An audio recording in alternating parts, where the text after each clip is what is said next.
Tuhan Yang Maha Esa, karena atas limpah dan rahmatnya dan karunia-Nya kita dapat berkumpul secara daring dalam keadaan sehat walafiat pada kesempatan hari ini. Saya perkenalkan, nama saya Muhammad Emi Rafi dan Nizam.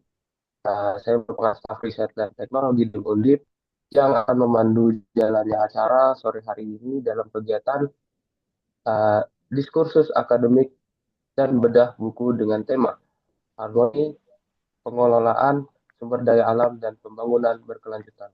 Uh, mungkin mari kita buka kegiatan ini dengan menyanyikan lagu kebangsaan Indonesia Raya.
Oke, selanjutnya kita akan mendengarkan sambutan dari para pemangku acara. Yang pertama itu sambutan dari Presiden Demundip, mungkin kepada Saudara Dava Noval Arya Putra, eh, lahir dan tempat dipersilakan.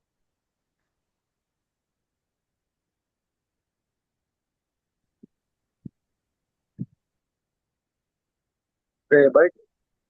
Assalamualaikum warahmatullahi wabarakatuh. Shalom, Om Swastiastu, Namo Buddhaya, dan salam kebajikan untuk kita semua. Sebelumnya, selamat datang di acara bedah buku dan diskursus pemikiran harmoni pengelolaan sumber daya alam dan pembangunan berkelanjutan. Aku sebagai Presiden Undip ingin berterima kasih kepada para narasumber yang hari ini bersedia meluangkan waktunya untuk berbagi gagasan dan pemikiran, yaitu adalah Pak Satrio Ali Febrianto dengan tema penerapan gagasan hak asasi manusia terhadap lingkungan dalam penegakan hukum lingkungan. Kemudian ada Pak Sultan Pasha Ambara dengan tema penerapan smart regulation dalam transisi energi di Indonesia. Kemudian kepada Pak Andi Artia Hardinto dengan tema mendorong partisipasi publik dalam pengambilan keputusan ekonomi berkelanjutan di Indonesia. Kemudian aku juga berharap dengan adanya diskursus pemikiran dan bedah buku ini, teman-teman sekalian yang bergabung dalam Zoom meeting pada sore kali ini bisa menambah pengetahuan serta relasi dari Zoom yang diadakan di hari ini. Mungkin cukup dari saya itu saja. Kurang lebihnya mohon maaf. Wassalamualaikum warahmatullahi wabarakatuh. Shalom, Om Swastiastu, Namo Buddhaya, dan salam kebajikan bagi kita semua. Terima kasih. Oke, terima kasih kepada Saudara Dava. Mungkin kita lanjut ke sambutan dari Direktur Eksekutif Institute of Energy and Development Studies (IDS) kepada Pak Rifki Nuril Huda. Dipersilakan. Baik. Assalamualaikum warahmatullahi wabarakatuh. Salam sejahtera untuk kita semua. Om Swastiastu, Salam, Namo Buddhaya, Rahayu, Rahayu, Rahayu. Sebelumnya saya ucapkan yang terhormat Dava selaku Ketua atau Presiden Dewan Energi Mahasiswa Universitas Diponegoro dan seluruh jajaran yang sudah mau untuk berkolaborasi dalam suksesi kegiatan diskursus pemikiran dan bedah buku IDS yang volume pertama, yaitu eh, harmoni pengelolaan sumber daya alam dan pembangunan berkelanjutan gitu. Yang saya hormati terutama para narasumber siang hari ini yang hadir, Pak Sultan Pasha Umbara. Beliau ini juga salah satu yang menjadi inisiator dalam penulisan buku ini dan juga daripada bagian di IDS. Terima kasih Pak Sultan sudah hadir dan bersama kita semua. Terus yang saya hormati Mas Satrio Ali Febrianto, salah satu penulis di buku kami. Terima kasih Mas Satrio sudah hadir dan berkenan untuk ikut dalam perjuangan kami untuk memberikan dan memperbarui lah ya, memperkaya literasi di sektor pengelolaan sumber daya alam dan pembangunan berkelanjutan. Dan nanti yang akan menyusul karena masih mengajar sebagai dosen baru, Mas Andi Aditya, terima kasih juga. Terus juga yang saya banggakan kawan-kawan di IDS, Mas Daud, Mas Gani, Muas, dan teman-teman di Undip. Terima kasih banyak. Semoga juga harapan kami teman-teman Undip nanti mau juga berkolaborasi dalam penulisan. Jadi nanti mulai dari penulisan, penerbitan hingga pada bedah bukunya kita bersama-sama. Harapan kami seperti itu. Terus yang berikutnya kami ingin sampaikan beberapa hal kepada audiens yang hadir pada siang hari ini. IDS kami berkomitmen untuk melakukan kegiatan-kegiatan yang positif dalam mengolah sumber daya alam. Izin kami sampaikan bahwasannya hari ini kami sedang proses untuk menyelesaikan buku yang kedua, yaitu investasi di sektor sumber daya alam.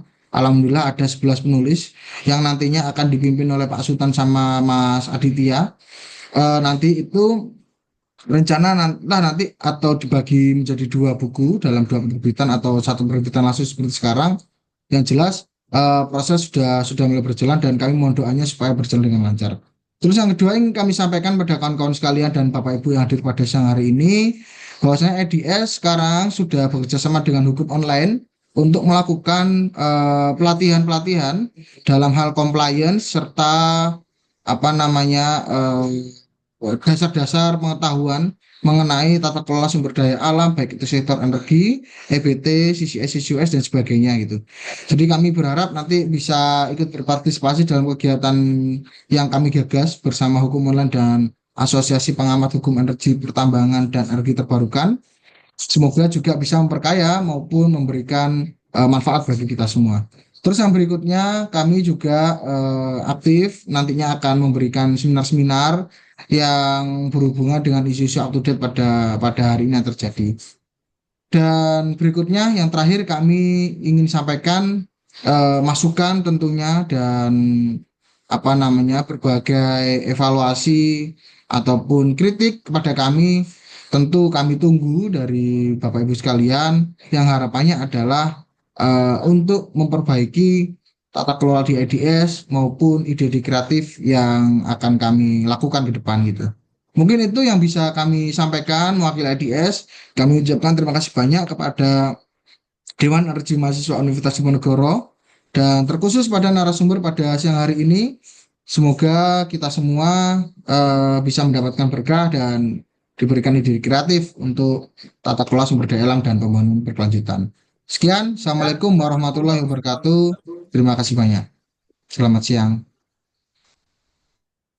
Eh, Terima kasih kepada Pak Rifki. Mungkin sebelum masuk ke sesi materi, izinkan saya memperkenalkan ketiga narasumber hebat kita hari ini nih. Jadi mungkin saya akan membacakan CV-nya satu persatu ya. Yang pertama itu ada Mas atau Pak Sultan Pasha Umbara. Mungkin boleh di-share screen CV-nya.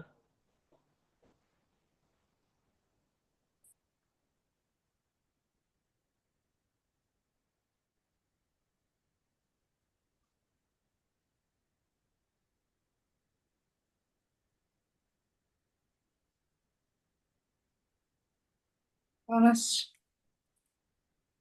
panas, panas, panas.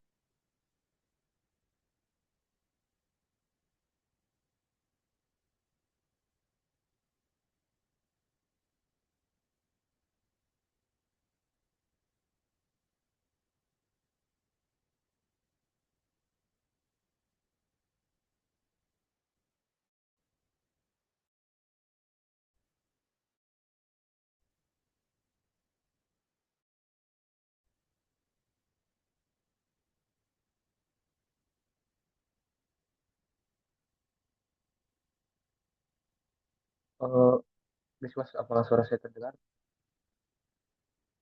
Terdengar Mas Emir, sebentar lagi diproses ya. Wah,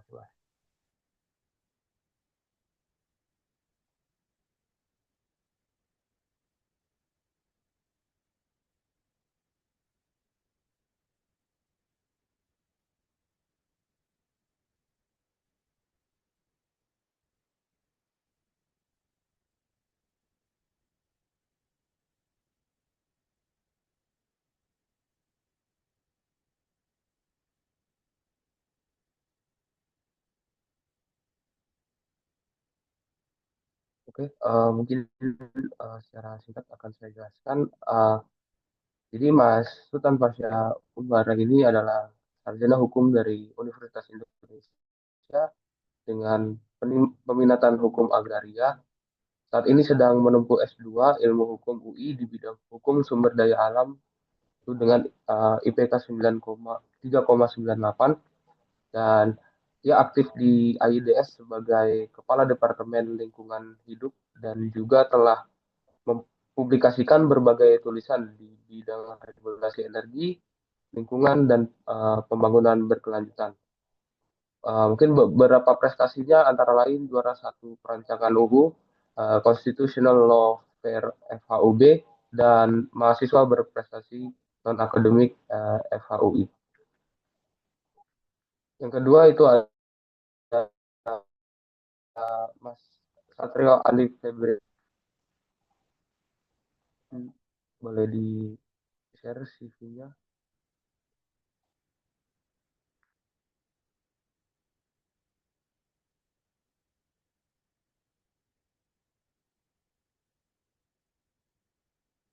Oke. Eh, Mas Satrio Ali Febrianto ini merupakan lulusan Fakultas Hukum Universitas Indonesia dengan minat pada hukum tata negara, hukum administrasi, dan kebijakan publik.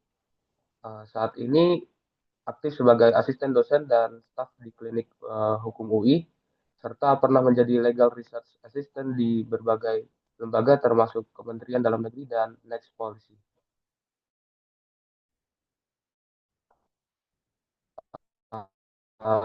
Beliau juga menghargai berbagai nilai nasional dan best paper sustainable development di simposium internasional. Dan yang ketiga itu ada Pak Andi Aditya Hardinto. Boleh di-sharein CV-nya.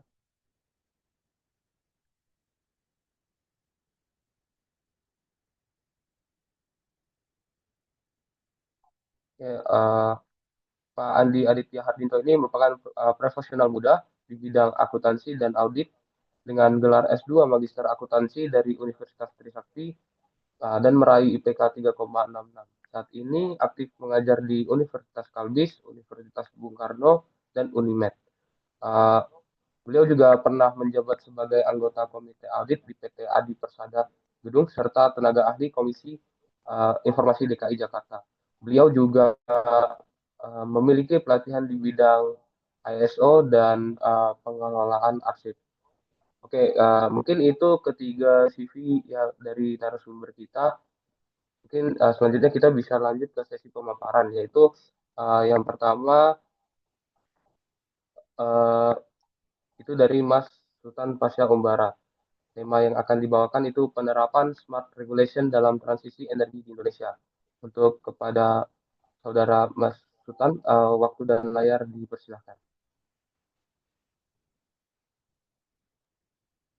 Baik, terima kasih.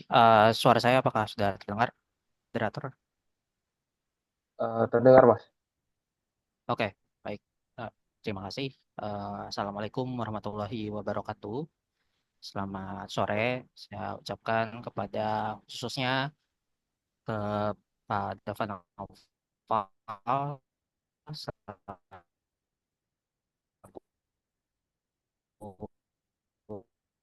Ketua DM Undip, lalu Pak Faisal channelnya IDS. Baik, pada hari ini saya akan memaparkan tulisan saya terkait dengan penerapan smart regulation dalam transisi energi di Indonesia yang ada di dalam buku Harmoni Pengelolaan Sumber Daya Alam dan Pembangunan Berkelanjutan. Mungkin sedikit disclaimer terlebih dahulu bahwa yang saya tulis itu mungkin agak teoritis gitu ya. Jadi terkait dengan prakteknya sebenarnya saya masih research, masih based on research lah gitu, belum yang terjun secara langsung. Jadi mungkin di sesi diskusi nanti kita bisa bertukar pikiran bagaimana terkait dengan proses transisi energi di Indonesia ini dan bagaimana kaitannya dengan ide saya terkait dengan penerapan smart regulation. Saya juga terbuka gitu ya sama kritik maupun masukan terhadap tulisan yang ada di buku saya tersebut. Mungkin boleh next. Baik, untuk pembahasannya di sini ada tiga kira-kira. Yang pertama itu terkait pendahuluan, mengapa saya menulis terkait dengan tema tadi. Lalu yang kedua ada penjelasan terkait smart regulation dan transisi energi. Lalu bentuk-bentuk yang dapat diadaptasi dari smart regulation terhadap proses transisi energi di Indonesia. Baik, boleh next lagi. Next lagi. Oke. Baik, ini saya menampilkan data seperti itu ya terkait dengan total emisi gas rumah kaca yang ada di dunia saat ini, gitu. Bahwa penyumbang energi emisi gas rumah kaca di dunia saat ini itu dua terbesar berasal dari penggunaan energi fosil sama pembangkit listrik, yang mana dari emisi gas rumah kaca ini akhirnya menimbulkan adanya perubahan iklim. Nah, untuk menghindari hal tersebut, pada tahun 2015 negara-negara itu berkumpul di Paris dan menandatangani Paris Agreement atau Perjanjian Paris, yang mana negara-negara yang menandatangani Paris Agreement tersebut berkomitmen untuk menekan atau menurunkan suhu bumi antara 1,5 sampai 2 derajat. Nah, eh, bisa dikatakan bahwa banyak cara yang bisa dilakukan oleh negara-negara tersebut gitu. Yang mana cara-cara itu adalah yang nantinya akan saya jelaskan diterapkan dalam bagaimana penaatan lingkungan itu diterapkan untuk bisa menurunkan emisi gas rumah kaca ini. Lalu next, baik. eh, Mungkin salah satu cara yang diambil oleh negara-negara penandatangan Paris Agreement itu terkait dengan bagaimana mentransisi penggunaan energi fosil menjadi energi baru dan terbarukan. Karena kalau misalnya kita lihat data yang di slide sebelumnya, dua penggunaan energi terbesar itu energi fosil dan pembangkit listrik itu penyumbang emisi terbesar gitu. Sedangkan untuk menurunkan emisi gas rumah kaca, kegiatan penggunaan energi fosil itu harus diberhentikan. Nah, kalau misalnya diberhentikan, berarti kan tidak bisa dibiarkan seperti itu saja. Perlu substitusinya seperti itu. Dan kalau misalnya kita lihat dari outlook energi Indonesia, sebenarnya di Indonesia banyak gitu terkait dengan yang bisa menggantikan energi-energi fosil menuju energi bersih. Misalnya seperti tenaga air, panas bumi, sampai metana batubara. Walaupun metana batubara ini masih kontroversial juga gitu ya. Apakah dia bisa masuk klasifikasi energi baru atau misalnya dia malah menghasilkan emisi yang lebih tinggi gitu. Dan kalau misalnya kita lihat sendiri di pemanfaatannya itu masih sangat kecil gitu dibanding dengan sumber dayanya. Misalnya tenaga air masih 5,3%, terus panas bumi masih 4,8 dan bioenergi itu masih 5,4. Belum maksimal lah terkait dengan bagaimana potensi pemanfaatannya gitu menuju energi bersih atau menuju net zero emission di tahun 2060 nanti yang sebagaimana Indonesia telah janjikan di NDC-nya.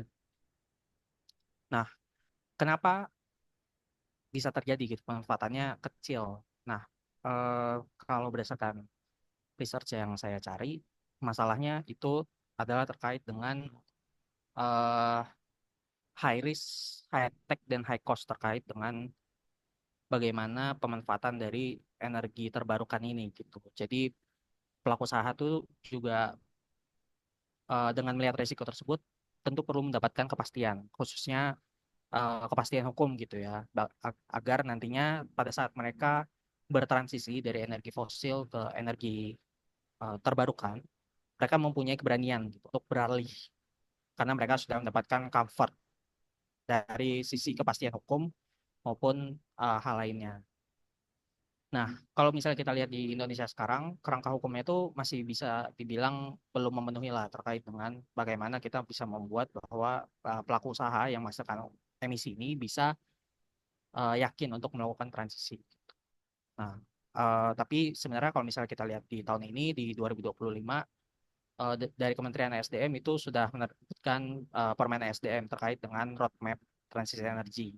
Jadi setidaknya Indonesia udah punya peta jalannya lah. Nanti pada tahun 2030 Indonesia melakukan apa, 2045 Indonesia melakukan apa, dan 2060 menuju net zero emission. Tapi kalau misalnya kita lihat dari kerangka hukum tersebut itu masih belum cukup gitu. Nah, untuk mengisi kekosongan hukum inilah akhirnya saya mencoba untuk menggagas bagaimana smart regulation bisa untuk mengisi kekosongan-kekosongan tersebut gitu. Mungkin bisa next slide lagi.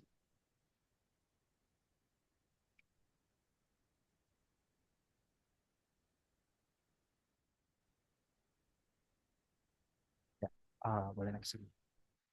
Baik, ini mungkin banyak pertanyaan gitu ya terkait dengan apa sih sebenarnya smart regulation itu, dan kalau misalnya kita cari di internet atau di Google sebenarnya pembahasan terkait smart regulation khususnya di Indonesia itu masih belum terlalu banyak yang membahas gitu. Jadi mungkin ini sesuatu hal yang cukup baru Padahal kalau misalnya kita lihat di sejarahnya smart regulation ini sudah digagas oleh seorang bernama Cunningham gitu di tahun 1998 di Amerika. Nah, latar belakangnya sendiri itu kita bisa lihat dari pendekatan penerapan lingkungan. Jadi terhadap untuk kita bisa melakukan perlindungan dan pengelolaan lingkungan hidup, itu ada pendekatan-pendekatan gitu yang bisa kita lakukan. Yang paling umum yang kita familiar itu mungkin terkait dengan pendekatan atur dan awasi atau dia simpelnya gini. Jadi pemerintah buat regulasi tidak sesuai gitu dengan pengaturan yang telah atau standar yang ditetapkan oleh pemerintah. Nah, tapi dari pendekatan tersebut itu ada minusnya. Minusnya itu adalah kalau misal kita lihat di konteks di Indonesia, pelaku usaha di Indonesia itu kan banyak. Dan untuk bisa melakukan pengawasan terhadap tiap pelaku usaha itu tentu memerlukan biaya yang besar. Dan jadi kontrol pemerintah terhadap pelaku usaha itu bisa dibilang nggak terlalu ketat lah gitu ya. Makanya pendekatan atur dan awasi ini dia memiliki kekurangan yang eh, seperti yang saya sebutkan tadi.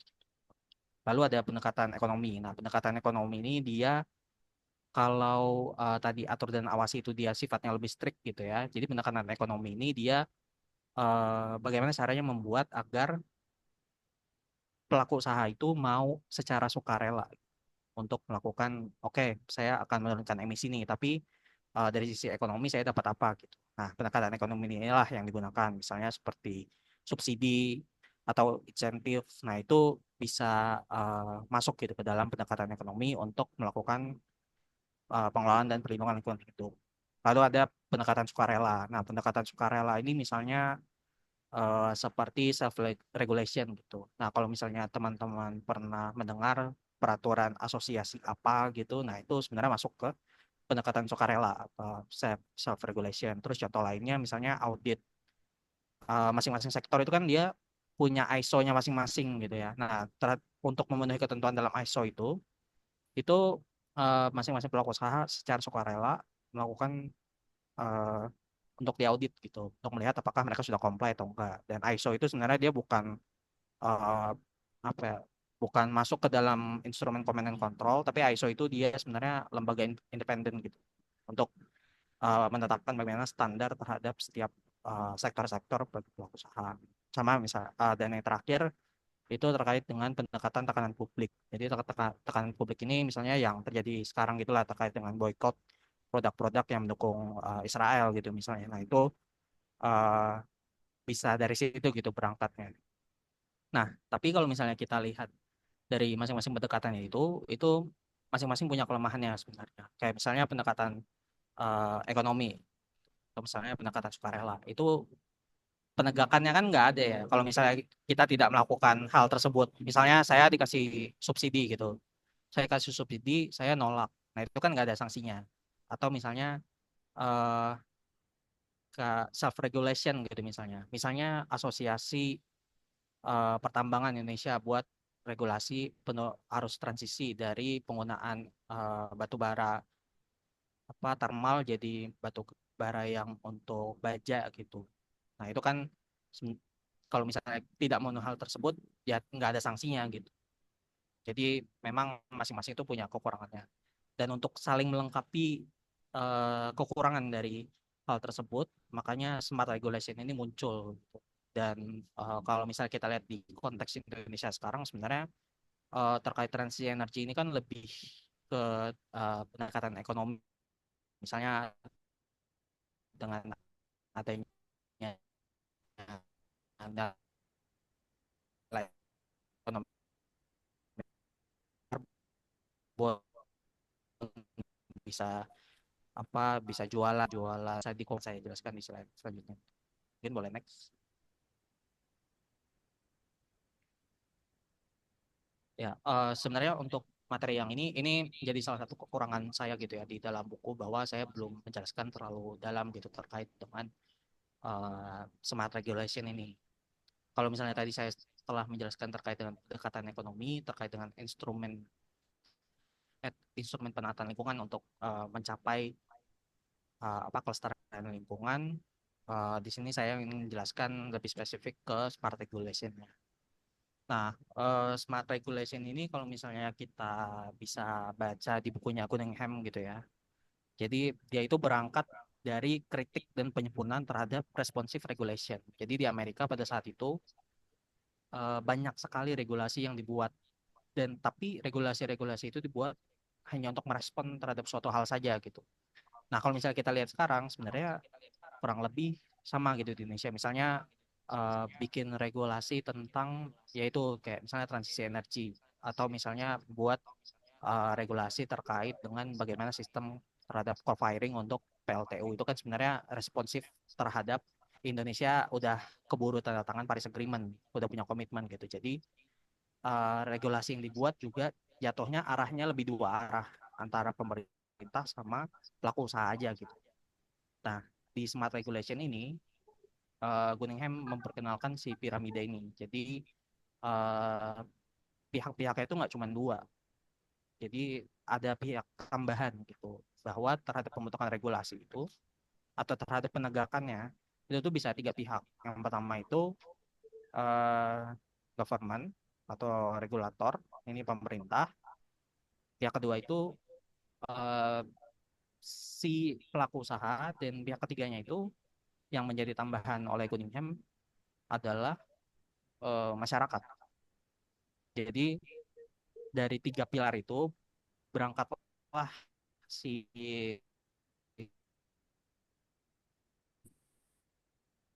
Cunningham untuk menetapkan oke, ini bisa diterapkan pencampuran antara instrumen-instrumen atau penataan-penataan tadi untuk bisa komplement, bisa saling melengkapi. Nah, makanya kalau misalnya kita lihat ciri utama dari smart regulation itu ada lima. Yang pertama itu mix instrumen. Jadi mix instrumen yang seperti dijelaskan tadi, misalnya self regulation sama command and control. Nah, itu nanti digabung. Nah, nanti penerapannya akan saya jelaskan juga di slide selanjutnya. Nah, yang kedua itu penerapan prinsip yang kurang intervensionis. Jadi mengedepankan misalnya intervensionis di sini itu maksudnya adalah campur tangan pemerintah gitu terhadap skemanya. Misalnya kalau yang agak kurang ada campur tangan pemerintah itu kan self regulation gitu misalnya. Nah, nanti self regulationnya itu dikedepankan, baru nanti dicampurinnya itu sama yang ada campur tangan pemerintahnya, misalnya command and control atau misalnya instrumen ekonomi. Nah, itu kan lebih ada campur tangan pemerintahnya. Nanti bisa di mix gitu. Nah, terus adanya sistem yang responsif, lalu adanya peran negara, pelaku usaha dan masyarakat, sama dia beyond compliance. Jadi beyond compliance ini adalah ya, compliance itu kan jatuhnya cuman pemenuhan eh, kewajiban oleh pelaku usaha gitu ya terhadap peraturan yang ada. Nah, jadi dia bisa melebihi dari itu karena ada peran dari masyarakat itu tadi. Nah, terus smart regulation juga dapat mendorong agar pemerintah tidak selalu mengeluarkan produk hukum dan mencegah membludaknya produk hukum. Jadi kalau misalnya kita lihat konteks sekarang, peraturan itu kan banyak yang tumpang tindih juga. Terus pembentukan peraturannya juga lama. Nah, untuk bisa mencegah hal tersebut, misalnya bisa dibentuk kayak self regulation atau misalnya penerapan instrumen ekonomi atau lain sebagainya gitu. Baik, boleh next. Nah, ini bentuk-bentuk yang dapat diadaptasi gitu. Oke, kalau misalnya kita bisa gambarkan gitu ya, gimana sih penerapan smart regulation khususnya untuk bentuk mix instrumen yang dapat digunakan. Di sini saya membuat panah-panah gitu. Kira-kira apa aja sih skema yang bisa di mix gitu. Dan kalau misalnya kita lihat sekilas sebenarnya kelihatannya oke, ini bisa di mix semua. Tapi terhadap yang di mix ini itu ada catatan-catatannya. Gak semuanya kalau di mix itu akan menghasilkan sesuatu yang positif. Bisa jadi dia malah nggak nggak ada gunanya sama sekali gitu.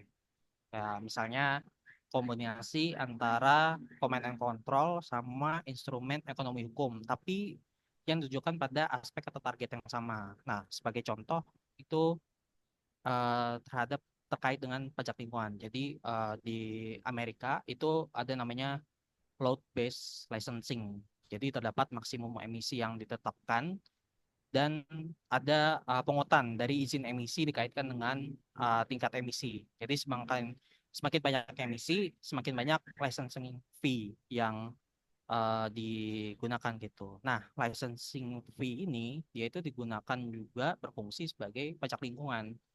Nah, kalau misalnya kita digabungkan dengan instrumen ekonomi, misalnya instrumen ekonomi terkait pajak lingkungan itu kan jadinya nggak guna gitu. Jadi ya masing-masing ada catatannya lah gitu. Tapi sebagai contoh sebenarnya seperti itu.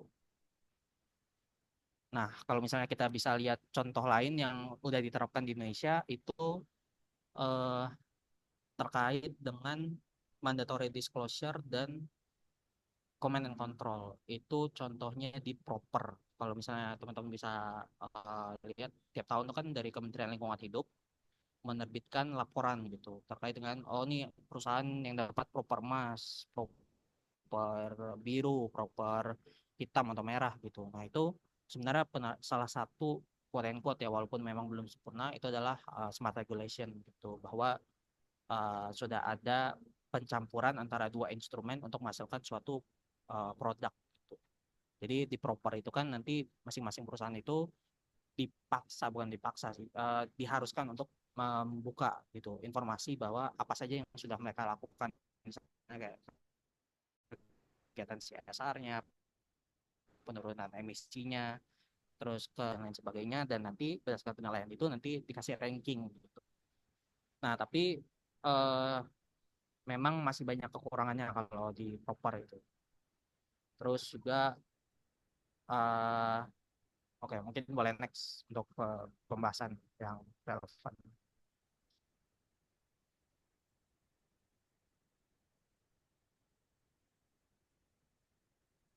Oke, nah ini sebenarnya beberapa saya ambil sih dua yang saya masukkan ke dalam tulisan saya gitu ya, sehubungan dengan proses transisi energi ini. Yang pertama itu bentuk audit lingkungan sebagai instrumen sukarela ditambah sama tradable permit. Jadi tradable permit itu dia masuk ke instrumen ekonomi. Walaupun sebenarnya di Cunningham itu dia bilang bahwa audit lingkungan dan instrumen sukarela dan instrumen ekonomi itu kurang efektif gitu ya. Tapi kalau saya melihat bahwa khusus untuk audit lingkungan dan tradable permit di masing-masing instrumen itu bisa digabungkan dan bisa membantu dalam proses transisi energi ini.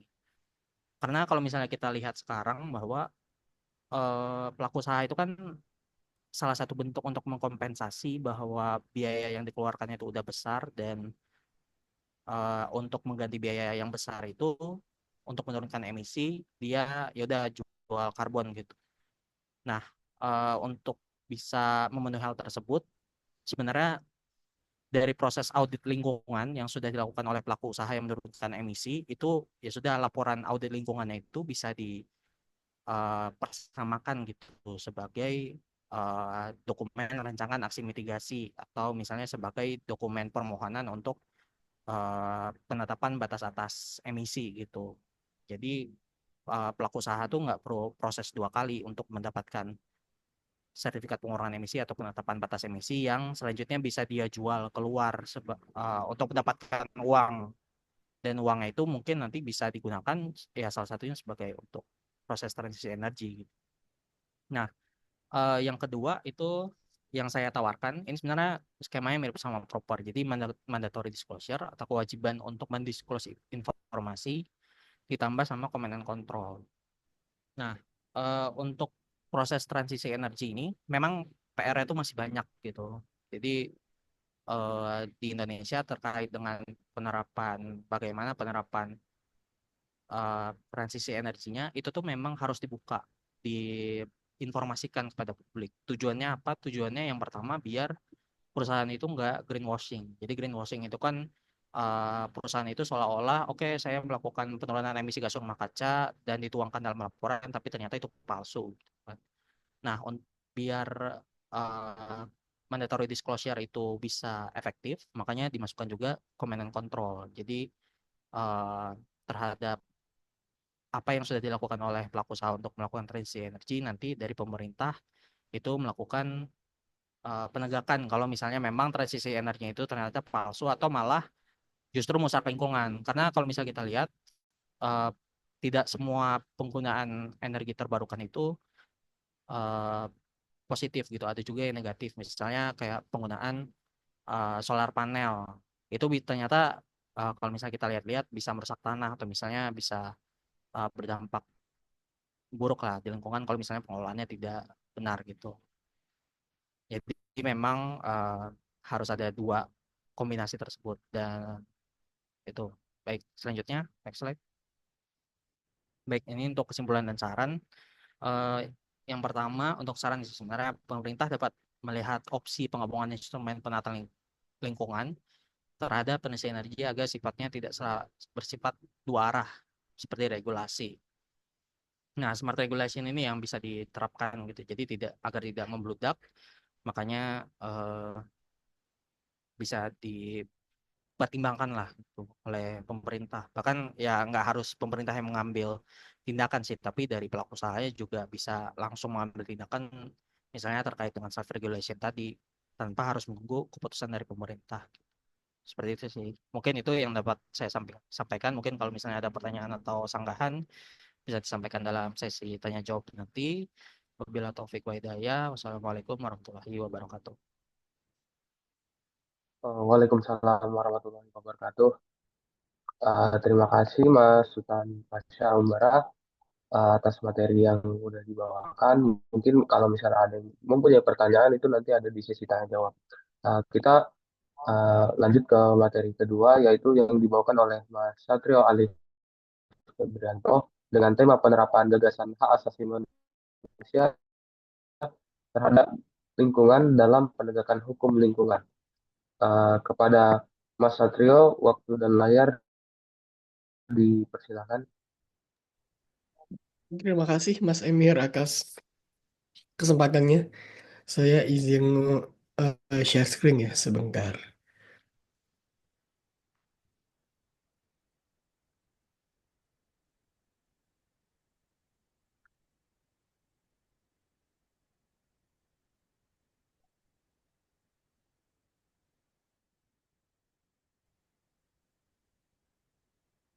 Baik, ya, selamat sore teman-teman semua ya. Pada sore hari ini izinkan saya untuk memaparkan terkait dengan sedikit pemikiran saya dalam buku ini ya yang berjudul Penerapan Gagasan Hak Asasi Manusia Terhadap Lingkungan dalam Penegakan Hukum Lingkungan yang mengambil studi kasus Skizzing Lawsuit dalam pencemaran udara Jakarta. Baik, kasus ini tentu dilatar belakangi oleh adanya kondisi udara Jakarta yang pada saat itu sempat mencapai kondisi di mana Jakarta menjadi daerah paling berpolusi ya udaranya di Asia Tenggara. Kemudian juga diperkuat dengan fakta adanya Indonesia menjadi salah satu negara dari 10 negara yang paling besar menghasilkan polusi udara. Kondisi ini menimbulkan keresahan tentunya di masyarakat yang berujung pada adanya gugatan secara hukum yang dilakukan oleh 32 orang eh, masyarakat di PN Jakarta Pusat. Nah, berikut ada gambaran kurang lebih isi gugatannya. Pihak yang menjadi gugatan ini sendiri merupakan, pihak yang menjadi tergugat sendiri adalah Presiden, Menteri Lingkungan Hidup, Menteri Dalam Negeri, Gubernur DKI Jakarta, dan juga Gubernur Banten. Baik, tahapan perkara sendiri dimulai saat perkara masuk di PN Jakarta Pusat yang diinisiasi oleh 32 orang yang melakukan gugatan pada tanggal 7 Juli 2019 yang kemudian dilanjutkan pada putusan tingkat pertama yang pada akhirnya memutuskan bahwa gugatan dari penggugat diterima sebagian.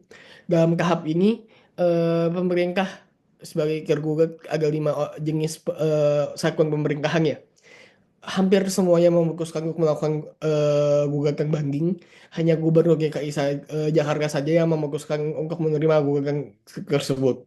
Selanjutnya di gugatan banding, gugatan tersebut kembali ditolak oleh pengadilan dan juga begitu pun di gugatan kasasi.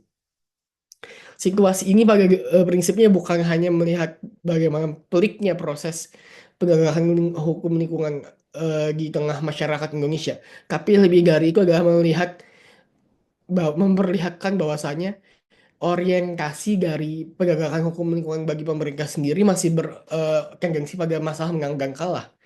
Pada akhirnya esensi dari gugatan ini bukan hanya soal siapa yang menang dan siapa yang kalah. Lebih dari itu adalah esensi dari gugatan ini merupakan perlu perlawanan ataupun upaya dari masyarakat untuk memperjuangkan kembali hak-haknya yang seharusnya diakomodir dan juga dipenuhi oleh pemerintah melalui adanya gugatan yang dilakukan dalam bentuk citizen lawsuit ini sendiri. Tapi pemerintah dengan melakukan berbagai upaya hukum, kemudian adanya situasi yang tidak langsung mematuhi putusan tersebut mencerminkan bahwasanya pemerintah tidak memandang permasalahan ini sebagai permasalahan pemenuhan hak asasi manusia lebih utamanya, tapi lebih utama dianggap sebagai permasalahan pemerintah kalah atau menang dalam gugatan ini. Sungguh ini bukan merupakan suatu cerminan yang baik karena lagi-lagi instrumen perdata ya yang ada dalam penegakan hukum lingkungan pada esensinya bukan bertujuan untuk menciptakan adanya pihak yang menang ataupun yang kalah dalam konteks perdata pada umumnya. Tapi lebih dari itu, pihak yang menang dan yang kalah ini sendiri mencerminkan adanya terbuktinya pemenuhan hak asasi manusia yang belum optimal dari negara. Nah, berangkat dari pemahaman dan latar belakang tersebut, paper ini membahas tiga buah tiga buah subbahasan. Dengan subbahasan pertama adalah memahami kembali soal pencemaran udara. Pencemaran udara ini sendiri dalam konteks bahasa ya, kebahasaan di bahasa Indonesia ini sendiri diambil dari kata cemar. Cemar ini adalah kondisi kotor dan bernoda. Pendapat yang berasal dari eh, pemahaman linguistik tersebut kemudian dikembangkan menurut Eugene Ogham sebagai suatu perubahan yang tidak dapat eh, dikembalikan yang tidak diharapkan nggak terhadap udara, tanah, dan air secara biologis, fisik, atau kimiawi yang menghasilkan efek merusak dan membahayakan bagi kehidupan manusia dan menyebabkan adanya ancaman terhadap keberadaan makhluk hidup lainnya. Gagasan sengaja disampaikan oleh Miller. Miller menyampaikan bahwasanya pencemaran merupakan perubahan yang tidak diinginkan dalam aspek fisik, kimia maupun biologis karena akan menghasilkan dampak berbahaya bagi kesehatan manusia. Dari definisi-definisi ini dapat dihadirkan pemahaman bersama bahwasannya gugatan ini sendiri berorientasi pada adanya kondisi kotor dan ternoda yang menyebabkan terjadinya kerusakan bagi kenampakan alam ya, baik itu dari sumber daya alamnya sendiri maupun nantinya kepada manusianya yaitu dalam bentuk kesehatan. Nah, pencemaran ini sendiri yang dibahas lebih lanjut dalam tulisan ini adalah pencemaran udara. Pencemaran udara ini orientasinya adalah pada kondisi rusaknya kandungan zat-zat di udara karena adanya tambahan-tambahan zat lain yang membuat komposisi zat di udara itu tidak lagi optimal dan bersih. Kondisi ini membuat adanya eh, fenomena-fenomena yang terjadi seperti eh, efek gas rumah kaca, kemudian pemanasan global dikarenakan adanya disparitas ataupun diskomposisi dari zat-zat yang ada di udara karena adanya aktivitas yang dilakukan oleh manusia yang mencemari udara. Nah, pencemaran udara ini sendiri dalam paper ini dijelaskan setidaknya secara mayoritas ya, bahkan hampir absolut ya, dihasilkan dari dua jenis kegiatan. Yang pertama adalah kendaraan bermotor.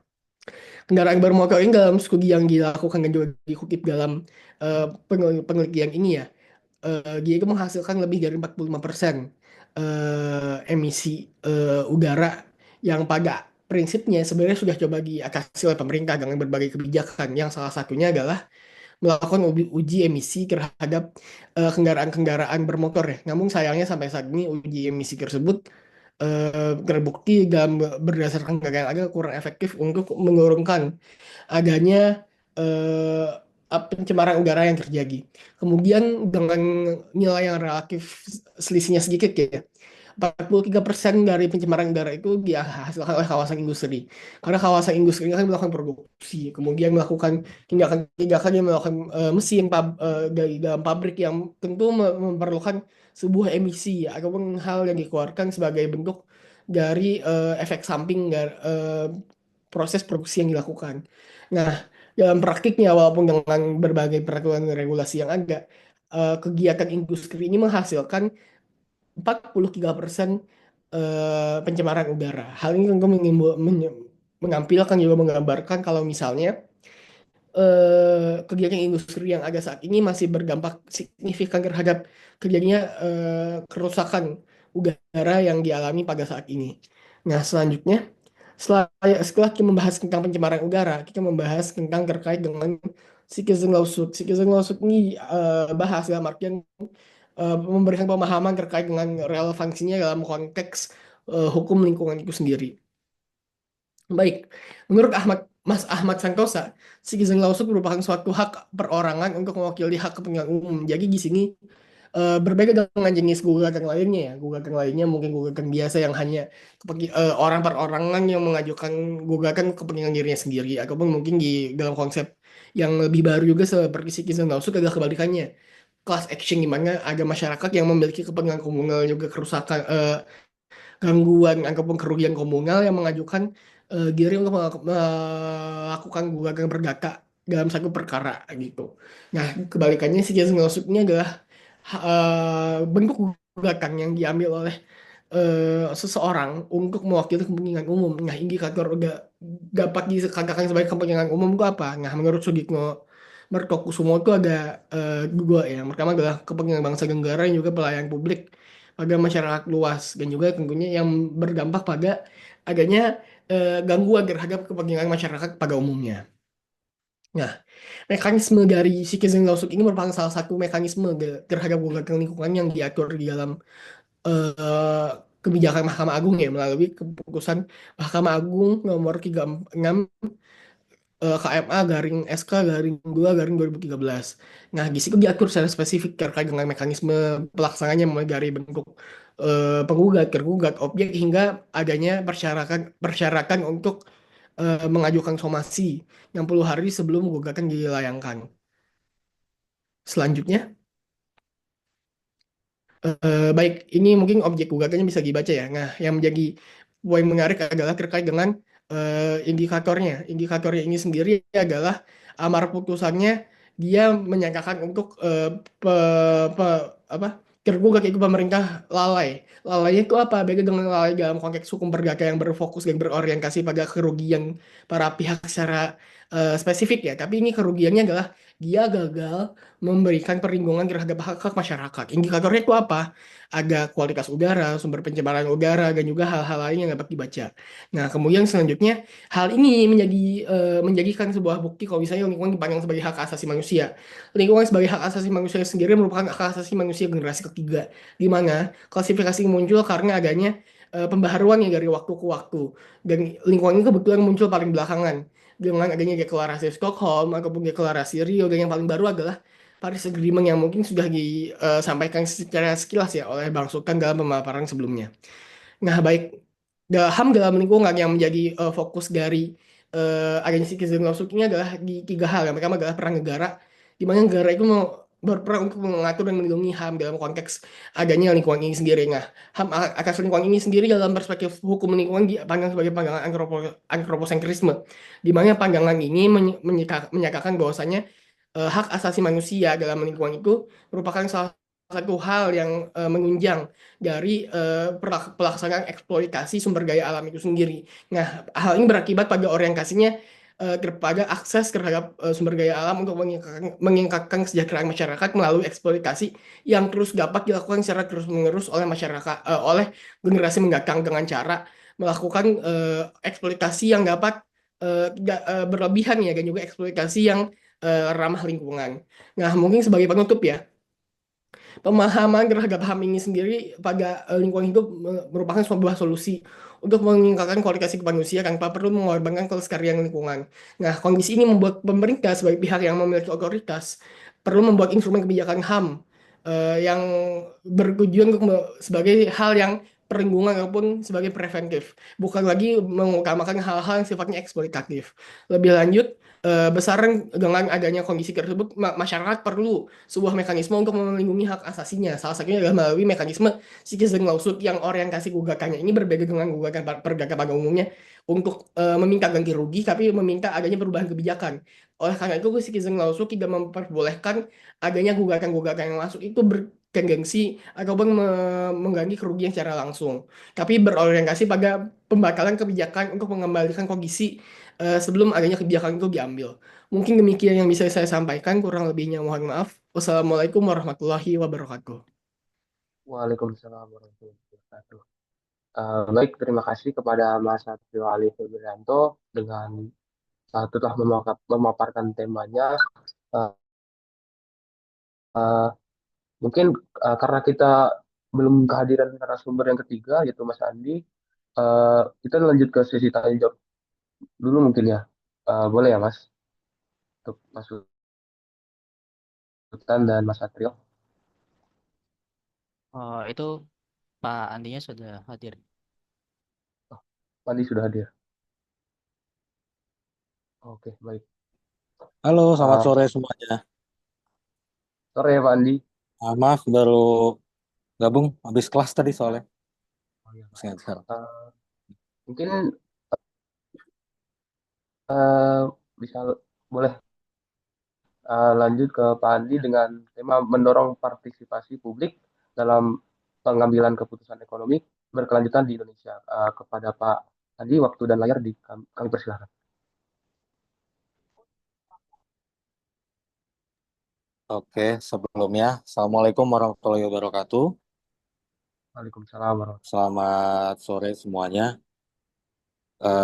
Sebelumnya, saya mengucapkan terima kasih buat Yates yang sudah pertama memberikan kesempatan buat penulis untuk bagaimana mengaplikasikan ilmu-ilmunya dalam bagaimana kita melihat ekonomi atau sustainability keberlanjutan di Indonesia sendiri itu seperti apa.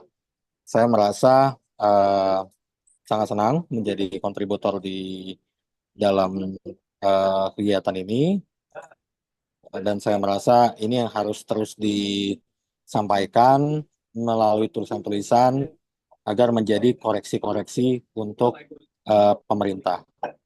Sebelumnya saya coba ganti background dulu ya. Saya sudah mendapatkan background dari tim tadi. Oke. Saya izin share screen, Mas.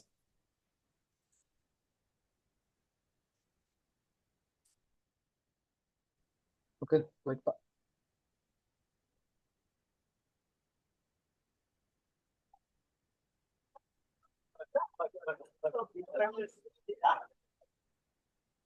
Oke, sudah terlihat semuanya. Sudah, Pak. Nah, terima kasih juga untuk Direktur Eksekutif AIDS, Mas Rifki, kemudian kontributor penulis, eh, dan seluruh segenap penulis dan lembaga AIDS yang udah memberikan ruang untuk kami sebagai akademisi, khususnya untuk melihat bagaimana publik agar mampu dan bisa mengambil bagian di dalam keputusan ekonomi yang berkelanjutan di Indonesia. Ini menjadi fokus saya dan menjadi fokus beberapa praktisi akademisi terkait saat ini kenapa publik masih merasa belum adanya andil di dalam keputusan-keputusan yang diberikan oleh pemerintah. Seperti itu. Nah, kalau dari gambaran grafik pertumbuhan ekonomi Indonesia di tahun 2022 sampai dengan 2024, pertumbuhan Indonesia itu cenderung naik, tapi tidak terlalu naik karena dilihat dari grafiknya. Tahun 2022 itu cenderung turun pada saat 2023, karena mungkin ada permasalahan global yang dihadapi Indonesia, yaitu permasalahan COVID. Kemudian Indonesia mulai bangkit lagi di tahun 2024 untuk pergerakan perekonomian Indonesia sendiri. Tetapi ini tidak menjadi alasan bahwasannya ini landasan untuk kita tidak bisa melihat partisipasi masyarakat. Itu bukan menjadi alasan. Kenapa? Karena ini perencanaan partisipatif atau pembangunan berkelanjutan secara ekonomi telah diberikan oleh pemerintah yang harus kita gunakan untuk apa? Untuk menjaga keputusan-keputusan politik agar masyarakat sebagai pengguna itu bisa menerima hasilnya dengan baik. Tadi saya menjadi pengajar di salah satu kampus swasta di Jakarta. Saya mengajar manajemen keuangan. Nah, di dalam salah satu sebuah perusahaan di perusahaan swasta, ternyata kebijakan yang dilakukan oleh pemerintah itu masih belum berdampak terhadap perusahaan yang mereka ini. Kenapa? Karena saya boleh bisa sebut contohnya salah satu perusahaan energi yang ada di Indonesia. Dia mempunyai subkon perusahaan swasta. Tapi karena keadaannya pada saat itu COVID, akhirnya perusahaannya terhenti dan satu perusahaan energi ini tidak mampu membayar atau menstop proyek yang ada di perusahaan swasta ini. Nah, akhirnya apa? Akhirnya terjadi pergeseran stigma ekonomi. Nah, kemudian apa? Di dalam sektor ekonomi keberlanjutan juga, partisipasi masyarakat ini sangat berpengaruh terhadap rancangan APBN dan rancangan APBD di Indonesia. Kenapa? Karena unsur yang menyatakan bahwasannya segala proses masalah dasar yang ada di negara kita ini adalah kebutuhan masyarakat sendiri. Sejauh mana masyarakat ikut andil terhadap program-program pemerintah. Tapi yang jadi masalah adalah pemerintah membuat barrier terhadap masyarakat terkait apa yang menjadi kebijakannya. Salah satu contoh yang saya temukan. Nah,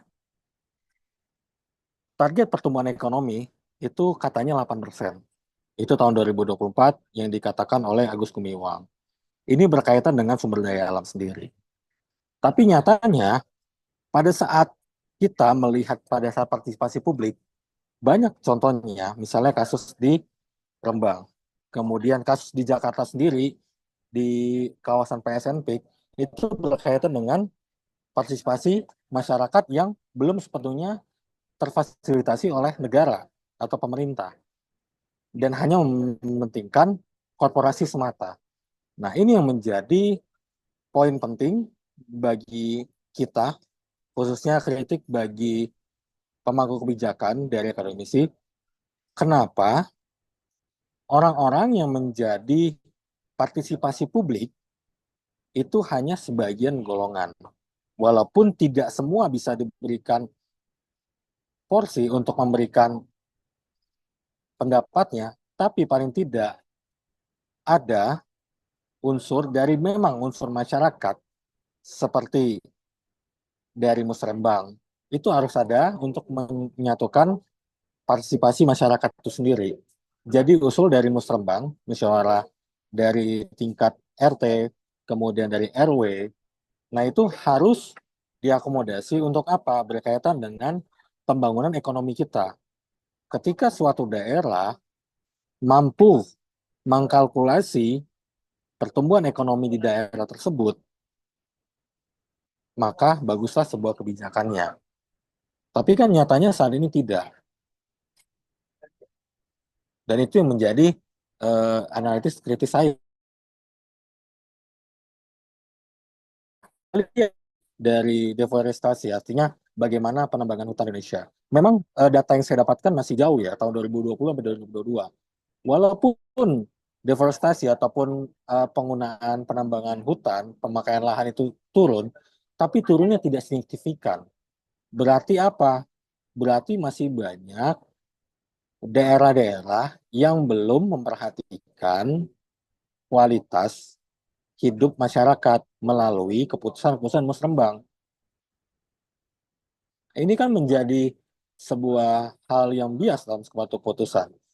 Setiap tahun pemerintah melakukan musrembang, tetapi kok makin banyak nih kebijakan-kebijakan publik yang tidak diakomodasi oleh pemerintahan. Seperti itu. Nah, kemudian apa sih urgensi partisipasi publik? Pertama, adanya keterwakilan, itu pasti. Kemudian, hasil dari kebijakan publik tadi, hasil dari brief dari pemerintah tadi, bisa mewakili dari transparansi dan akuntabilitas dari pemerintah itu sendiri. Nah, artinya apa?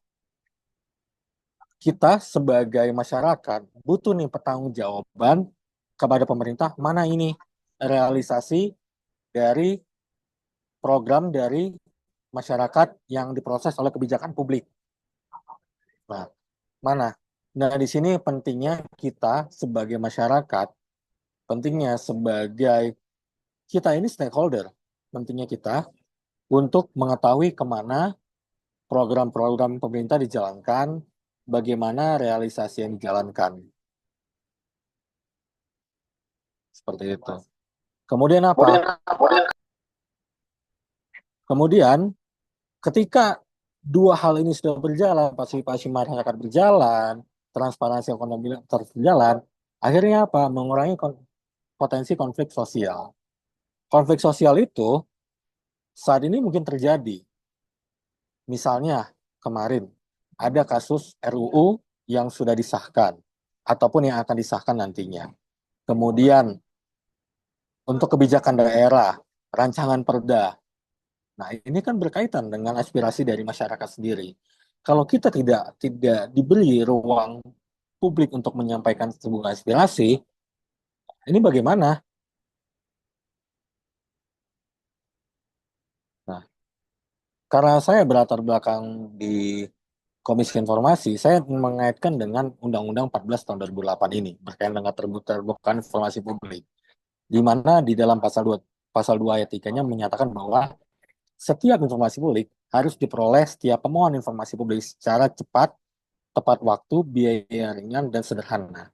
Artinya apa? Kita wajib meminta informasi kepada pemerintah, kepada lembaga negara terkait hasil kebijakan mereka. Kemudian hasil laporan keuangan mereka. Kemudian hasil programnya mereka. Itu mereka wajib untuk menampilkannya dan wajib mempublikasikannya dengan media sosial, dengan website, itu mereka wajib. Karena mereka harus tunduk pada Undang-Undang 14 tahun 2008. Tapi mirisnya, pada laporan Komisi Informasi Pusat di dalam IKIP, Indeks Keterbukaan Informasi Publik, dalam sektor ekonomi, dimensi ekonomi, rata-rata scoring yang didapatkan di seluruh Indonesia, jadi Komisi Informasi setiap tahunnya melakukan indeks keterbukaan informasi publik. Kemudian di setiap tahunnya Komisi Informasi melakukan 9 indikator atau 8 indikator untuk mengukur bagaimana indeks keterbukaan publik di daerah. Nah, pada dimensi ekonomi, rata-rata skor yang didapat adalah 74,8 dalam situasi sedang. Artinya apa? Partisipasi publik terkait dengan dunia perekonomian itu masih sedikit. Berarti apa? Masyarakat yang tidak tahu terkait undang-undang ini atau undang-undang ini sengaja dibuat tapi tidak banyak disosialisasikan. Nah, ini kan menjadi bias. Untuk apa undang-undang dibuat kalau tidak untuk disosialisasikan? Untuk Jakarta sendiri, mirisnya Jakarta itu belum ada perda tentang keterbukaan informasi publik. Karena ini kita berbicara geopolitik di Jakarta ya. Di Jakarta sendiri itu belum ada perda keterbukaan informasi publik. Dan indeks untuk DKI Jakarta itu masih berada di tingkat 84%. Nah, katanya kota global, tapi kenapa indeksnya jauh dari apa yang diharapkan? Nah, kritik dari saya dan beberapa teman-teman yang di praktisi akademisi, kenapa masyarakat belum tahu tentang penggunaan undang-undang ini? Bahwasannya masyarakat berhak tahu dan berhak untuk memohon informasi terkait hasil dari kebijakan dari pemerintah yang dituangkan mungkin lewat lembaga, lewat undang-undang, lewat program, itu bisa kita mintakan. Itulah yang saya gambarkan di buku ini.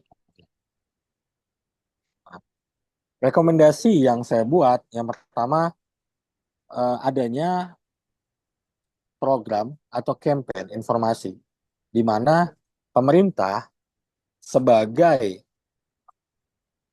pemangku kebijakan publik harus mampu memberikan edukasi ke masyarakat terkait isu-isu yang terjadi di masyarakat. Agar apa? Masyarakat juga ikut bisa berpartisipasi terhadap isu lingkungannya, sosialnya, dan ekonominya. Kemudian penguatan dari implementasi undang-undang ini. Nah, ini saya sangat miris nih. Kenapa kita sebagai masyarakat atau partisipasi publik itu belum menggunakan undang-undang ini sebagai trigger kalau pemerintah bahwasannya ini loh cross check and balance kita. Saya ingin mengajak teman-teman, saya mengajak ke rekan-rekan untuk ayo dong sama-sama kita awasi kebijakan publik ini. Kemudian apa? Adanya monitoring keberlanjutan dari kitanya sendiri sebagai masyarakat. Untuk apa? Untuk mengidentifikasi bagaimana perbaikan-perbaikan yang akan kita lakukan. Dan yang terakhir adalah kita sebagai masyarakat atau pemerintah itu harus mau kerjasama dengan masyarakat, baik itu di sektor swasta maupun di sektor akademik sebagai penyusun nantinya naskah akademik yang akan apa? Yang akan mengimplementasi dari hasil dari kebijakan khususnya yang berkaitan dengan ekonomi. Nah, ini kan menjadi hal yang bias ya. Kita bisa menggunakan undang-undang sebagai pecutan, kalau saya pecutan untuk melihat bagaimana kebijakan publik itu bisa dijalankan. Tapi kenapa masyarakat belum mau? Mungkin belum adanya sosialisasi lebih jauh. Saya yakin itu karena saya yang berada di balik layar juga melihat bahwasannya ini undang-undang sengaja dibuat ya hanya memberikan bahwasannya ya pemerintah sudah transparansi dengan adanya undang-undang ini. Sosialisasi kepada NGO, sosialisasi terhadap akademisi ini nggak ada. Ada tapi jarang. Berarti kan ini kan belum maksimal, belum ada. Nah, tugas saya untuk mengedukasi teman-teman melalui buku ini bahwasannya kita bisa loh menggunakan partisipasi publik dengan undang-undang ini. Kita bisa loh mengontrol pemerintah dengan undang-undang ini. Nah, itu yang saya ingin gambarkan.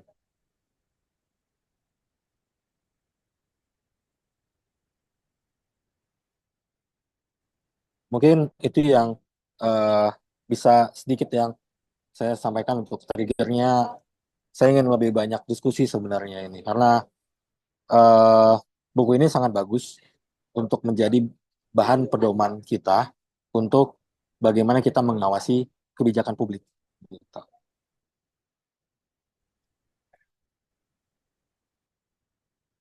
Saya kembalikan kepada Oke, apakah suara saya terdengar? ya ya sudah masuk. Terima kasih kepada Pak Andi telah eh, membawa materi tentang mendorong partisipasi publik dalam pengembalian keputusan ekonomi berkelanjutan di Indonesia. Nah, mungkin eh, terima kasih kepada para narasumber atas paparannya. Mungkin kita masuk ke sesi tanya jawab. Mungkin bagi peserta yang ingin bertanya, silakan chat, silakan ditunggu. Kita Mungkin izin sedikit tambahan, Mas Emir.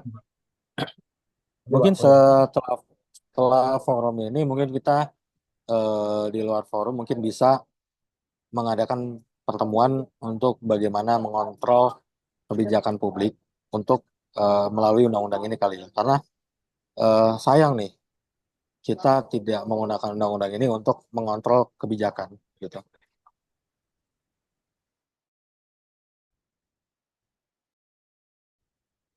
Oke, baik Pak. Mungkin dari teman-teman ada yang mau ditanyakan? Kalau tidak ada, mungkin Mas Emir itu ada tuh Mas Aditya. oke, boleh Mas Aditya dipersilakan. Ya, terima kasih kepada moderator dan para pembicara yang luar biasa. Eh, saya sangat kagum gitu ya dan sudah membaca semua tulisan khususnya ketiga narasumber ini sebetulnya terkait dengan ini banyak sekali aspek lingkungan sebetulnya. Tapi mungkin ingin ini ya apa namanya lebih kepada diskusi mungkin ya dan juga memberikan mungkin nanti ada insight tambahan seperti itu. Yang pertama untuk Mas Satrio gitu kan terkait dengan konteks gagasan hak asasi manusia terhadap lingkungan gitu ya dan penegakan hukum lingkungan. Tadi kan mencontohkan kasus di Jakarta. Saya baca di halaman 226 buku ini, sebetulnya Mas Satrio itu meng-highlight poin krusial bahwa besarnya kekuasaan gitu yang dimiliki oleh pemerintah yang mengakibatkan adanya potensi penyimpangan seperti itu. Sehingga butuh instrumen kontrol kebijakan pemerintah seperti itu untuk meminimalisir dampak lingkungan yang diakibatkan gitu akibat kebijakan dan lain sebagainya.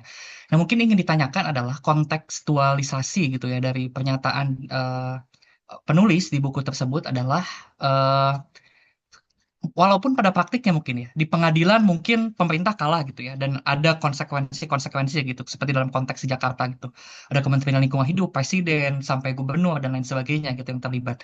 Tapi pada praktiknya secara secara praktik seperti itu mereka kan organisasi kekuasaan gitu ya, memiliki anggaran, sumber daya, memiliki aparat penegak hukum yang ada di dalamnya seperti itu. Pertanyaannya adalah bagaimana memastikan gitu putusan pengadilan ini yang secara kekuasaan di hukum ketatanegaraan kita terpisah dan dia memiliki power gitu sebetulnya untuk menuntut eksekusi seperti itu memang berjalan dengan efektif gitu. Karena kan kalau kita lihat ya karena pemerintah merasa memiliki kekuasaan masing-masing ya ya udah gitu pada akhirnya gitu. Justru berbalik gitu yang saya lihat itu ketika masyarakat gitu.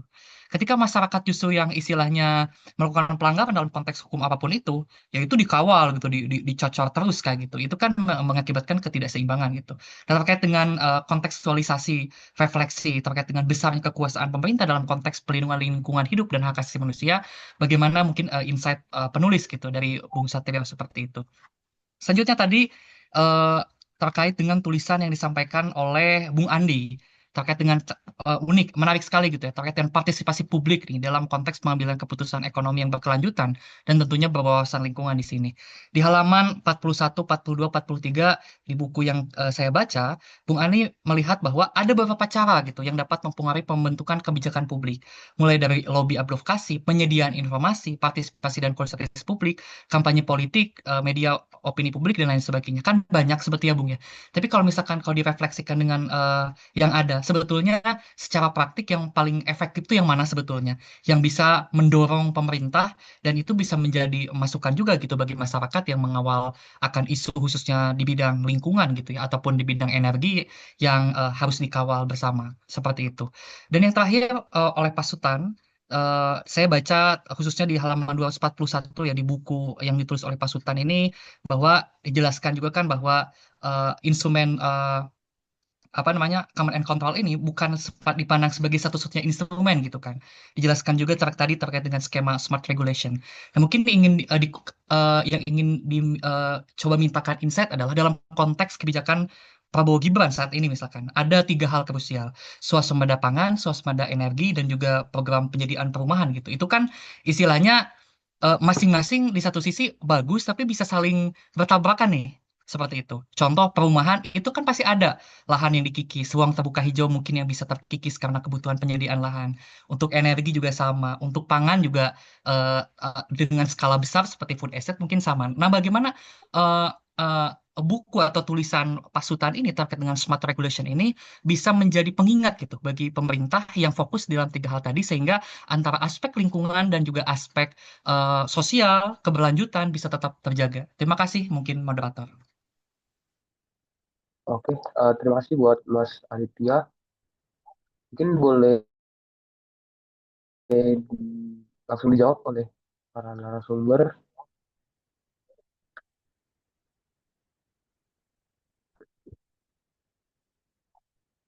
Eh, Mungkin dari Bang Mas Sultan. Oh ya, oke, baik. Terima kasih sebelumnya Kak Adit atas pertanyaannya tadi ya. Memang kalau misalnya kita lihat di konteks sekarang, eh, quote and quote gitu ya. Ini saya dalam tanda kutip kemauannya pemerintah atau cita-citanya pemerintah itu besar. Dan menurut saya sih nggak ada salahnya gitu ya. Tapi memang terhadap cita-cita yang dicanangkan oleh pemerintah tersebut, misalnya tadi seperti contoh tadi sumber pangan, lalu energi dan terkait dengan pembangunan rumah gitu ya. Memang eh kalau misalnya saya boleh ini ya Kang, mungkin yang bisa menjadi pengingat salah satunya adalah dari tulisan Kang Adit juga nih terkait dengan tata bumi gitu ya, terkait harmoni antara lingkungan dan juga sosial dan juga ekonomi gitu. Jadi uh, mungkin di tulisan saya itu lebih berat ke sisi lingkungannya gitu ya. Tapi kalau dari ini saya akan bahas dari dua perspektif nih, dari perspektif saya terlebih dahulu, lalu dari perspektif dari Kang Adit seperti di tulisannya seperti itu. Kalau di tulisan saya memang eh, instrumen-instrumen penaatan lingkungan baik itu swasembada energi maupun swasembada pangan atau terkait dengan pembangunan rumah, memang eh, jangan hanya berfokus pada command and controlnya saja, tapi perlu memperhatikan aspek eh, atau instrumen lainnya gitu terkait dengan penataan lingkungan. Dan kalau misalnya saya bahas juga sedikit di dalam buku dan tadi saya jelaskan, memang terkait dengan instrumen command and control ini kan banyak kekurangannya. Misalnya pemerintah harus benar-benar memegang kontrol, melakukan pengawasan, dan memang harus melakukan penegakan gitu terhadap apabila memang terdapat pelanggaran. Kalau misalnya tadi di program Sasuan Tepang, swasembada pangan atau food estate yang seperti kita ketahui kan banyak pembabatan hutan gitu-gitu. Nah, kalau memang skema command and control yang diambil oleh pemerintah, maka penegakan terhadap eh, pembabatan hutannya itu memang harus ditegakkan. Jadi pemerintah jangan takut karena ini masuk ke dalam PSN atau misalnya masuk ke dalam program swasembadanya pemerintah yang sekarang, pemerintah jadi takut untuk melakukan penegakan. Nah, kalau memang misalnya pemerintah takut untuk melakukan penegakan, yaitu dikombinasikanlah dengan instrumen lainnya gitu. Nah, mungkin kalau dari perspektif tulisannya Kang Adit gitu ya, saya tertarik juga mengenai tata bumi gitu. Dari masing-masing program ini, itu kan bisa dibilang bahwa swasembada itu lebih berat ke aspek sosial dan ekonomi gitu.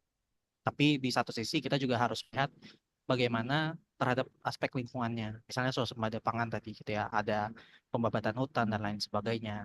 Pemerintah memang harus melakukan kalkulasi apa dampak ekonomi, apa dampak sosialnya, dan apa dampak lingkungannya. Nah, kalau misalnya kita ini balik lagi sebenarnya ke konsep dari strong sustainability dan soft sustainability gitu ya, yang mana uh, pemerintah sekarang memang kedudukannya masih ke weak sustainable, yang mana pemerintah melihat terhadap nilai atau kedudukan lingkungan terhadap dibandingkan dengan bagaimana kedudukan ekonomi. Kalau misalnya lingkungannya masih ada selisih dikit, kayak ada kerusakan dikit ya nggak apa-apa lah, yang penting ekonomi sama sosialnya maju gitu. Nah, mungkin pemerintah harus bergeser gitu ya dari weak sustainability ke strong sustainability yang mana lebih mengedepankan aspek lingkungan. Dan mungkin ini juga apa mewujudkan harmoni gitu. Jadi ya oke, boleh pemerintah fokus ke ekonomi dan sosial, tapi jangan lupakan juga lingkungannya gitu. Seperti yang ada di tulisannya Kang Adip, di Tata Bumi itu kan mengedepankan bagaimana harmoni antara uh, sosial, ekonomi, dan lingkungan. Mungkin itu jawaban dari saya. Baik, terima kasih Mas Dan.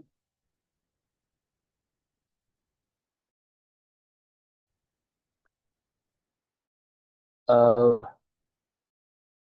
Mungkin apakah cukup dari Mas Aditya? Sudah sangat baik, moderator sudah terjawab secara komprehensif. Baik, terima kasih. Mungkin kita karena mau dari waktu, kita lanjut ke eh, kesimpulan ya dan closing statement dari para pemateri. Mungkin boleh mulai dari Pak Andi mungkin. Mas Itu moderator, Mas itu Satrio dan kan ada 3 pertanyaan, Mas. Itu belum dijawab yang 2 itu. Tadi Mas Adit 3 pertanyaan. oh, Ya, ke masing-masing narasumber. baik. Mungkin boleh dijawab dulu oleh Mas Satrio. Maaf sebelumnya.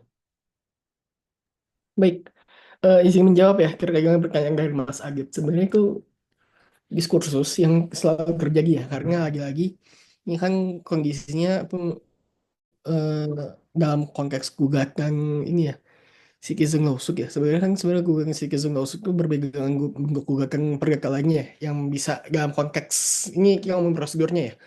Di dalam konteks prosedurnya itu kan kalau misalnya gugatan perdata umumnya boleh ada sika jaminan dan lain-lainnya. Nah, tapi dalam konteks sebagai bentuk nantinya yang mempermudah eksekusi dari putusan itu sendiri. Nah, tapi pada gagasannya, pada realitanya, si Kizen Nosuk ini kan dia tidak punya hal yang bisa enforce langsung ya.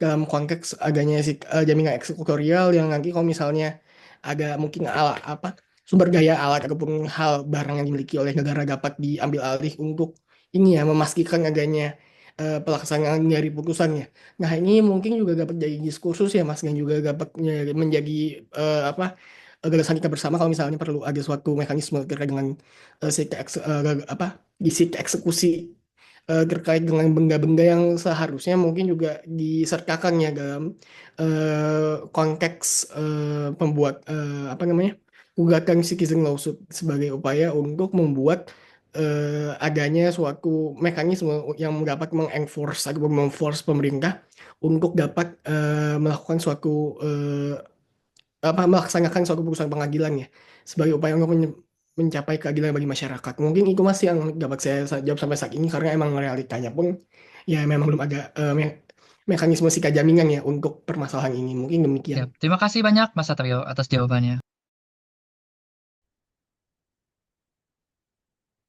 Baik, terima kasih Mas Satrio atas jawabannya. Mungkin pertanyaan terakhir itu bisa dijawab oleh Pak Andi.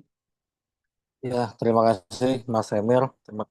Tadi pertanyaan dari Mas Adit dia ya berkaitan dengan ini sebenarnya untuk isu kelompok kepentingan mana sih yang bisa diduluankan gitu dari 5 aspek tadi. Nah, kalau menurut saya tuh sebenarnya bukan mana yang diduluankan, tapi misalnya seperti ini. Saat ini yang terjadi pada kondisi di masyarakat adalah NGO itu bergerak sendiri.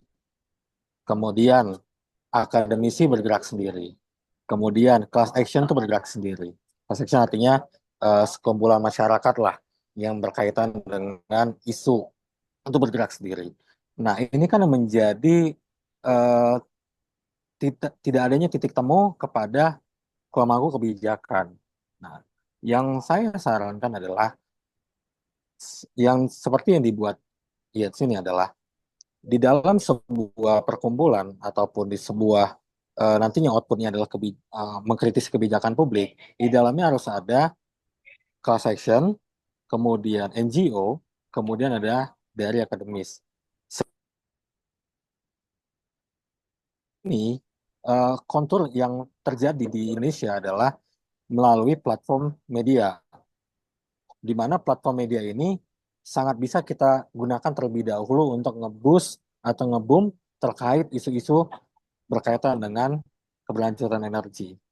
Dan itu dilakukan oleh beberapa unsur tadi. Jadi tidak jalan sendiri-sendiri. Karena hasilnya nanti berbeda kalau jalan sendiri. Kemudian apa? Setelah kita melalui media sosial, tentunya sebelum media sosial pasti ada namanya FGD yang kita lakukan secara internal. Yang dikombine setelah terjadinya boost dari media sosial sendiri atau media yang menggiring opini tadi, itu menjadi sebuah isu masyarakat yang akhirnya menjadi sebuah informasi. Nah, informasi yang kita temukan itu kita cross-check ke kebijakan publik. Publik sudah menyediakan belum fasilitasnya? Kalau ibaratkan lembaga pemerintah itu harus punya rumah. Di lembaga negara itu harus ada pertama laporan programnya mereka, kemudian rancangan anggarannya mereka, kemudian lokasi mereka di mana. Nah, itu mereka harus punya struktur struktur organisasinya ada apa tidak. Kemudian kebijakan-kebijakan yang diberikan itu sudah tersampaikan belum masyarakat. Nah, melalui penggiringan opini ini kita bisa masuk ke sana. Akhirnya apa? Terjadi sebuah lobby dan advokasi dari kita. Kita ini berarti tiga unsur tadi. Nah, sehingga apa? Membentuk campaign, campaign politik yang akhirnya apa? Kita sebagai partisipasi masyarakat bisa untuk memberikan dukungan terhadap masyarakat yang nantinya akan kita tolong gitu.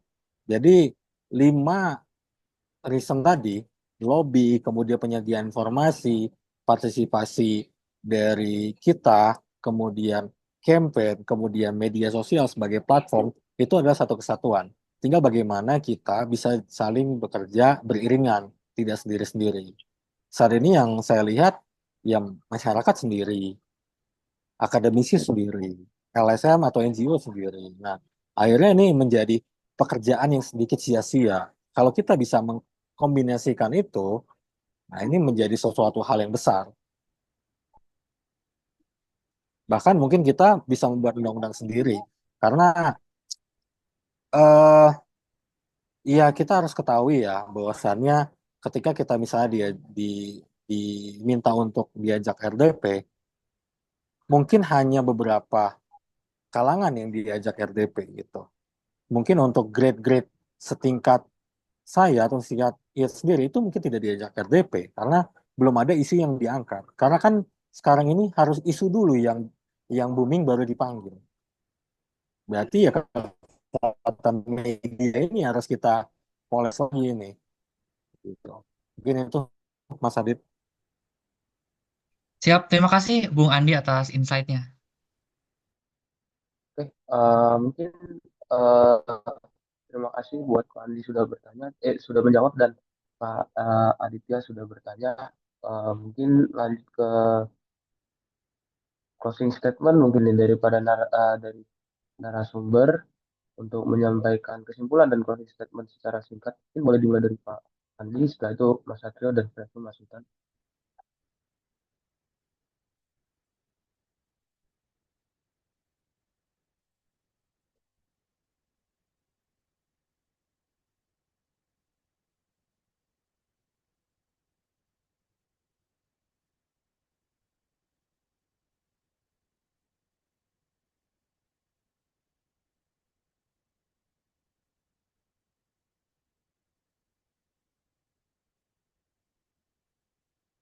Halo, apakah suara saya terdengar?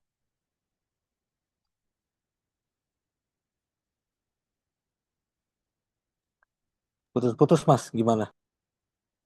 Oh ya, jadi eh, sesi terakhir itu adalah closing statement atau kesimpulan dari beberapa narasumber. Itu mungkin bisa dimulai dari Pak Andi dulu, Pak. Oke, terima kasih. Eh, Kesimpulan saya sebenarnya bukan kesimpulan sih ya. Bukan juga closing statement karena saya tidak mau di closing ini kegiatannya. Jadi apa ya, untuk pembangkit semangat kita, kita sebagai partisipasi publik harus saling menguatkan dan juga harus saling benar tidak kita dilibatkan dalam setiap kebijakan. Dan kita juga sebagai partisipasi publik harus terus mengkritisi bagaimana kebijakan itu dibuat. Mungkin itu dari saya. Terima kasih Pak Andi. Mungkin boleh dilanjut closing statement atau visi Mas Satrio. Baik, kalau dari saya mungkin juga sama ya. Ini bukan penutup ataupun diskursus ini ya, penyelesai ya. Tapi ini tentu merupakan awal-awal ya dari diskursus baru yang tentu akan hadir dalam permasalahan mengenai tata kelola lingkungan hidup ya. Nah, mungkin yang saya coba sampaikan adalah menyambung dari apa yang disampaikan oleh Pak Anggi tadi ya. Pada prinsipnya, ketiga artikel yang dipaparkan pada sore hari ini dalam hemat saya pribadi merupakan suatu kesinambungan di mana Pak Sultan Bang Sultan apa ya menyajikan permasalahan terkait dengan bagaimana peran masyarakat sipil dalam melakukan suatu mekanisme regulasi ya, smart regulation yang tentu itu sifatnya dia menjadi inisiatif masing-masing kelompok ataupun individu ya yang melakukan suatu kegiatan yang berdampak ke lingkungan itu sendiri. Pun paper yang saya gunakan merupakan merupakan dorongan bagi inisiatif kelompok masyarakat untuk dapat mempertahankan hak-haknya mengenai lingkungan hidup dengan adanya mekanisme citizen lawsuit yang nantinya memberikan eh, ruang bagi masyarakat untuk memperjuangkan kebijakan pemerintah yang melanggar hak-haknya agar dapat dihapus. Kemudian paper yang disampaikan oleh Pak Andi pun sebenarnya memiliki dimensi yang serupa terkait dengan bagaimana masyarakat dapat stand out dan juga step up terhadap hak-hak yang dimilikinya dalam konteks keterlibatan dalam pembentukan kebijakan. Mungkin bedanya kalau di saya di akhir ya, di di post di ujungnya post actionnya, sedangkan di Pak Anggi kan di pre action ya, gimana adanya keterlibatan masyarakat terkait dengan pembentukan kebijakan itu sendiri. Nah mungkin ke depannya kegiatan-kegiatan seperti ini ataupun bunga rampai yang dibuat oleh IAGS ya atau lembaga lain yang memiliki concern serupa di bidang lingkungan hidup dapat menyoroti permasalahan itu lebih spesifik lagi, mungkin dibuat klasterisasi jenis-jenis temanya ataupun hal-hal lainnya. Semoga hal yang disampaikan di dalam hubungan rampai ini dapat bermanfaat ya bagi gagasan mengenai hukum lingkungan di Indonesia ke depannya. Mungkin demikian. Terima kasih Mas Satrio. Ya, boleh dilanjut oleh Mas Sultan. Ya. Baik, sebenarnya kalau dari saya sama ya. Jadi ini bukan closing gitu. Jadi ini adalah awal dan saya harap, IDS harap kedepannya akan banyak tulisan-tulisan yang mungkin bisa mengkritik atau bisa memperbaiki terhadap tulisan-tulisan yang sudah ada dalam buku Harmoni Pengelolaan Sumber Daya Alam ini, agar kedepannya memang terhadap pengelolaan sumber daya alam dan terhadap pembangunan berkelanjutan itu bisa dapat skema yang komprehensif yang nantinya bisa diterapkan baik itu oleh negara, oleh pemerintah, oleh pelaku usaha maupun oleh masyarakat itu sendiri.